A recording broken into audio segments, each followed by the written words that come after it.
39 election observers have been arrested yesterday during day 2 of the Zimbabwe elections.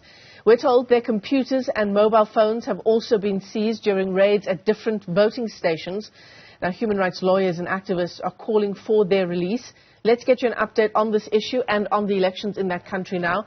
We'll bring in our reporter, Audrey Chimwanda, who is tracking that story on the ground for us in Harare. But for now, let's speak to Advocate Wilbert Mandinde, who is the Acting Executive Director for the Zimbabwe Human Rights NGO Forum. Advocate Mandinde, it's great to talk to you. Thanks for coming on this morning. I mean, the reason for the result of these, for the arrest of these activists is officially because they were preparing predictions on the election outcome. If that's the case, activists around the world should be arrested every time there is an election. I agree with you, Michelle. Certainly, if that's the case, everyone should be arrested. But in terms of our electoral laws, parallel voter tabulation is not a criminal offense. And if you read the statement by the police, it says that they were preparing to unlawfully publish or announce the results. But it looks like everyone was arrested, and in terms of the equipment which was there, it shows indeed that there were computers, there were cell phones, including personal cell phones of those that were involved in voter observation. Yeah. And possibly, even if they were going to do parallel voter tabulation, is something which is not a criminal offense. Right. For anyone who has tracked any election in the world, here in South Africa, US elections as well, that's what we do, right? We keep following as the results come in, and as they come in, we start to build those projections on how the election will go. The idea at the end of the day is to assist in gauging the freeness and fairness of an election, and at times there are disputes regarding the figures, official figures, and those figures that would have come out. But the issue is about the evidence at the end of the day, and the basis upon which this was going to be based is what are called V11s here, which are the forms which are completed at each and every polling station. So indeed, even if they were gathering that particular information, the gathering of information from accredited observers cannot be said to be something which is illegal. Opposition parties, the opposition, the main opposition, the CCC, describing the election as shambolic. What would your descriptor be so far?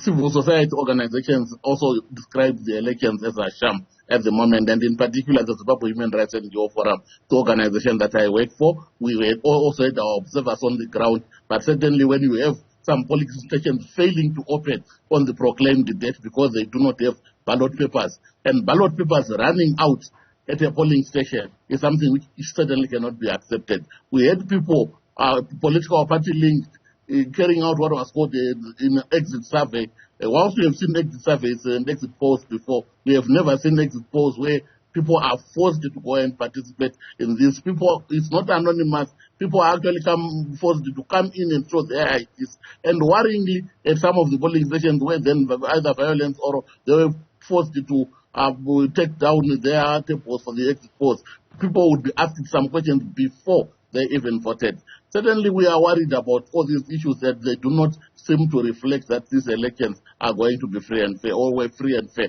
especially taking into account the fact that we then found ourselves in day 2 of an election which was meant to be a one-day event. With the Zimbabwe Electoral Commission, the FV previously stated that it was ready and even given figures of the ballot papers that it had printed. So you wonder whether ZEC was not telling the truth and what logistical nightmares they eventually faced to start running ballot papers on the election day.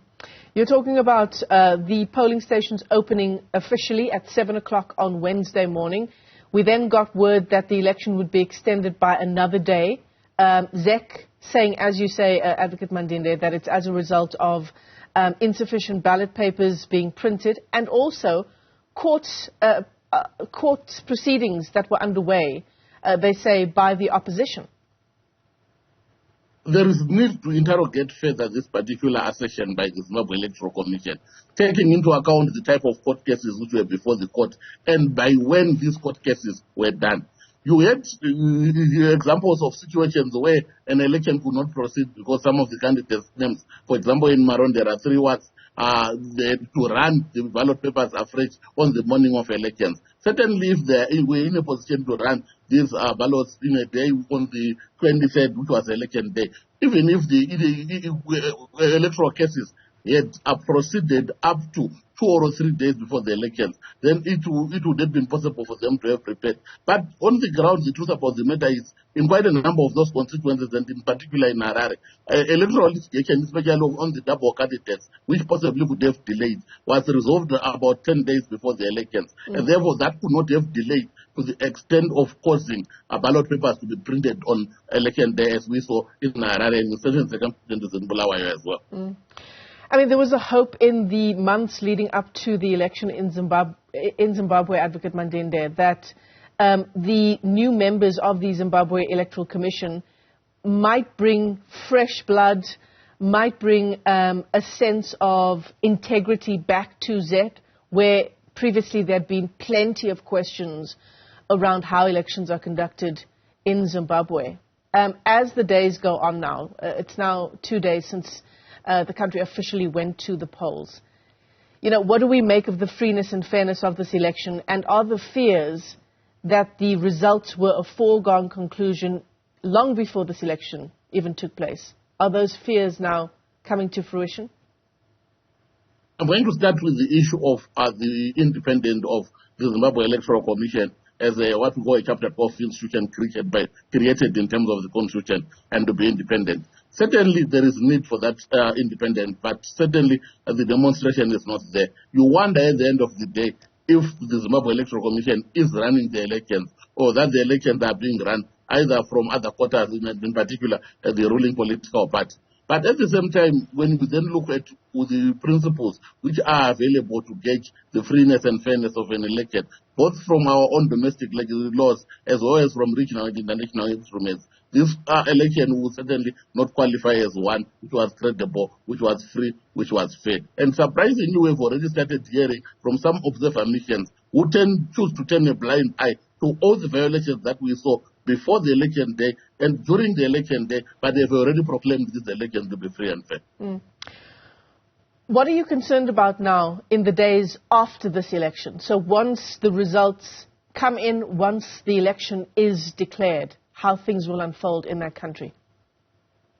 In 2018, we had an unfortunate situation in which 2 days after the elections, violence then broke out as voters were demanding elections, with the government then unleashing security forces and soldiers, and we then had the gunning down of 7 people in and around Harare.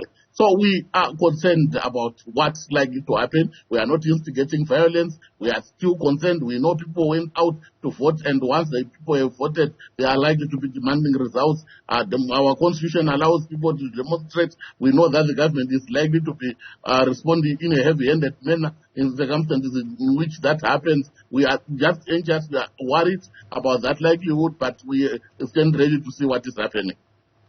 Advocate Wilbert Mandinde, let me thank you for weighing in on this discussion this morning. He's the Acting Executive Director with the Zimbabwe Human Rights NGO Forum as we continue to track the elections in that country.